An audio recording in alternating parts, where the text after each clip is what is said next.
The first time I went into a delivery ward, rather a labor and delivery ward. I had taken somebody to give birth. I had no kids at that time, and I was not the one who was pregnant. So we get admitted, and as soon as we get into the space where we're supposed to have a bed, we meet a woman giving birth. Already the head is out, the neck is hanging, and she's like, "Daktari,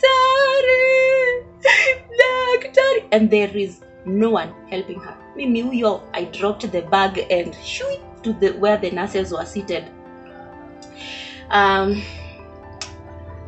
It was a gruesome experience. I was there for about 12 hours. I saw women walk naked. I saw women crying and screaming. I saw women do the most craziest things I've ever seen in my life. And I saw babies being delivered, including twins.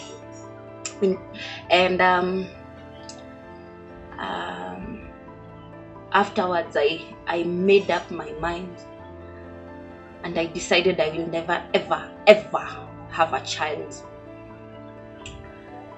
3 years later, I am pregnant, very pregnant,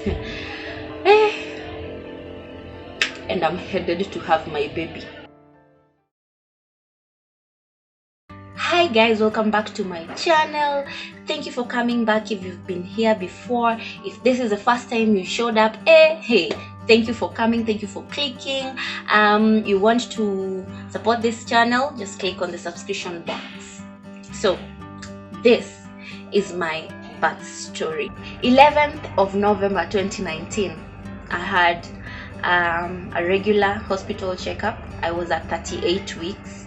And that day, for some reason, I woke up walking like a duck. So Salma saw me and she's like, "Hey, B, today I don't think you're coming back home." I'm like, "Hey, wait, haijafika 40 weeks. It's not 40 weeks yet, so leave me in peace. I'm just going for the clinic and then I come back."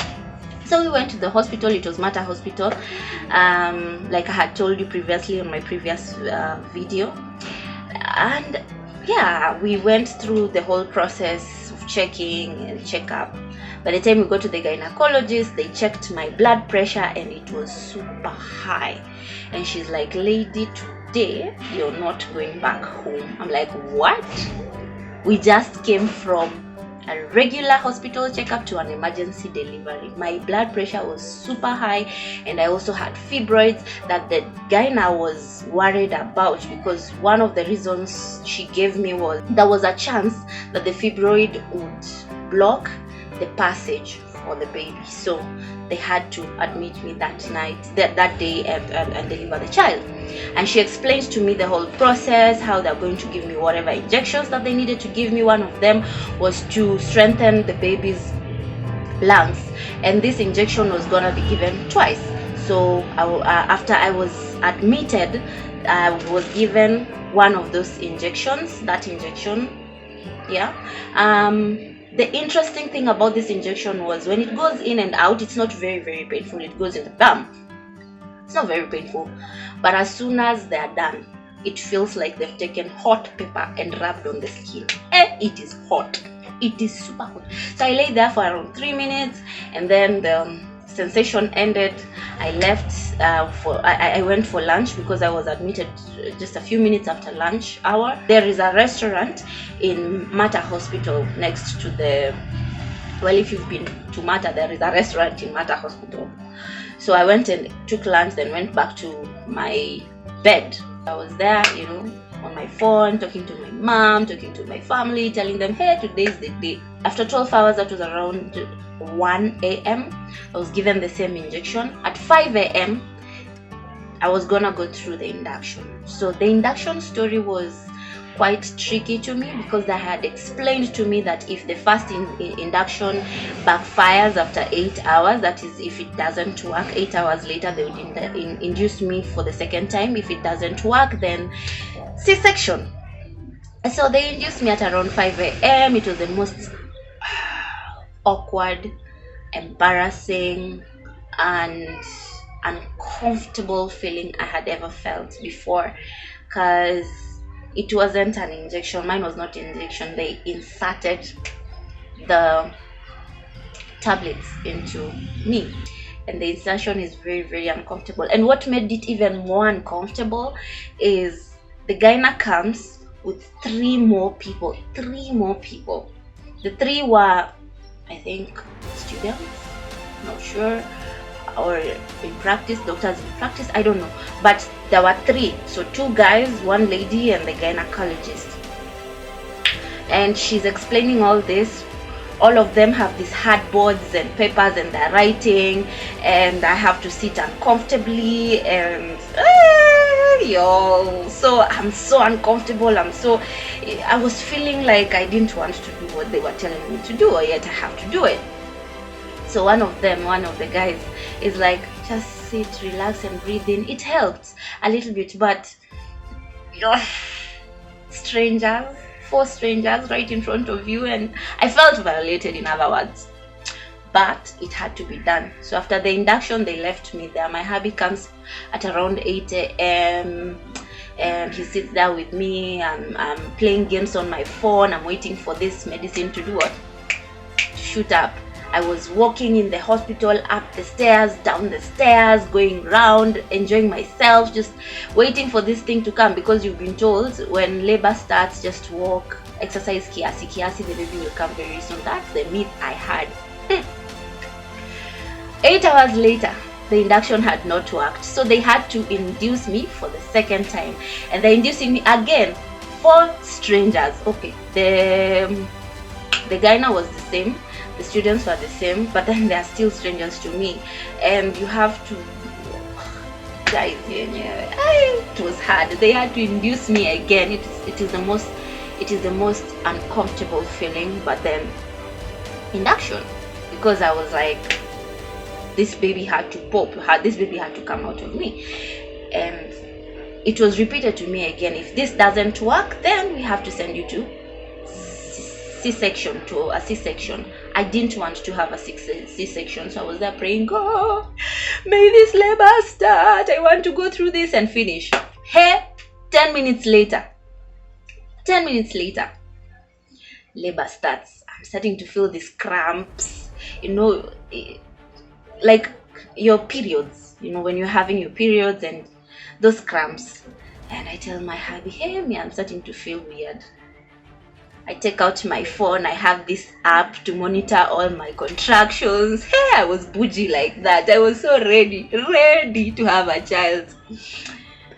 2 hours later, the contractions become even more painful. Now, the previous night, there was a doctor who came. She was doing rounds, and I explained to her how I had fibroids and how it would affect my labor process. And she left me with horror stories. One, she said, as long as you have fibroids, the labor is going to be a bit more painful than normal labor. And as long as you're going to be induced, and if you're going to be induced, then it is also going to be even more painful than natural labor. So I'm there thinking, hey, I have fibroids, and I'm going to be induced. I'm going to have the most painful labor on earth. So I already was afraid. But that didn't scare me like when I have to pop the baby and poop. I was afraid of pooping when giving birth because I had read those horror stories. I couldn't help it. So I was trying to avoid food, but then I couldn't because I was pregnant and hungry. So at 2 hours later, my labor becomes even more painful, and they told me not to susu. By the time I was getting to the toilet, I met this nurse, and she's like, "Where are you going to?" I'm like, "Hi, hapana mimi, I want to susu." "No, don't go to the toilet. Don't." I'm like, "Please, just let me susu." Then she said, "Okay, go sit down, sit on the toilet, but don't push the susu. Just let it come out." I did exactly what she told me. After that, I went back to my bed. But before I got to my bed, the contraction came, and she was there rubbing my back. "Why are you, nurse? Why?" She was sweet.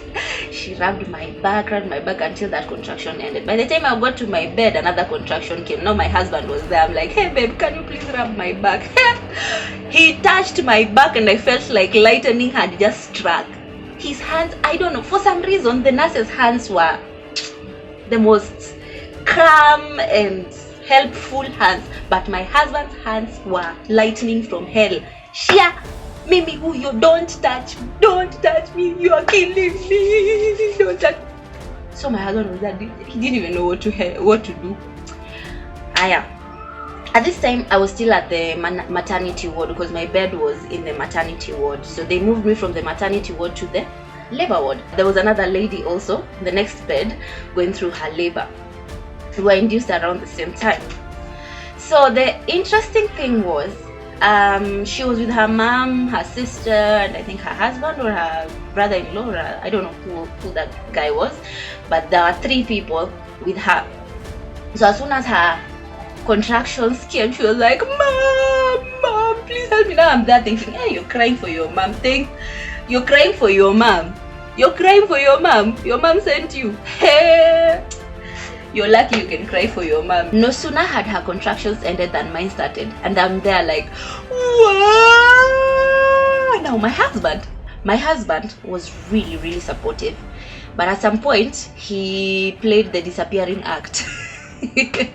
So I think at some point I slept, and by the time I opened my eyes, there was this doctor in front of me, and the first question I asked was, where is my husband?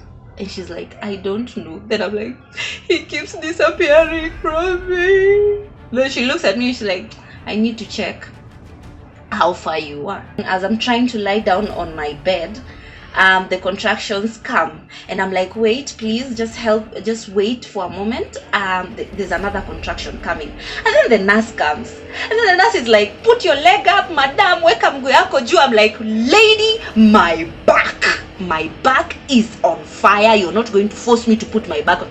The doctor looked at me and she's like, I thought this one is mpole one, kumbe she is crazy. So they had to wait for me for that contraction to end, and then I lay down. She checks me and I'm only 6 centimeters wide. So she's like, hey, you're 6. And me, instead of responding and saying sawa or something, I don't know what people say when they're 6 centimeters, I'm like, what is that hot water pouring on me? Kumbe, it was my water. It broke when she was checking how many centimeters I was. Hey, afterwards, now the pain intensified. It was so painful. My husband comes. It was so painful. It felt like a tractor rolling on your stomach. I don't know if that explains the pain itself. It was. So the contractions went on until around 11ish.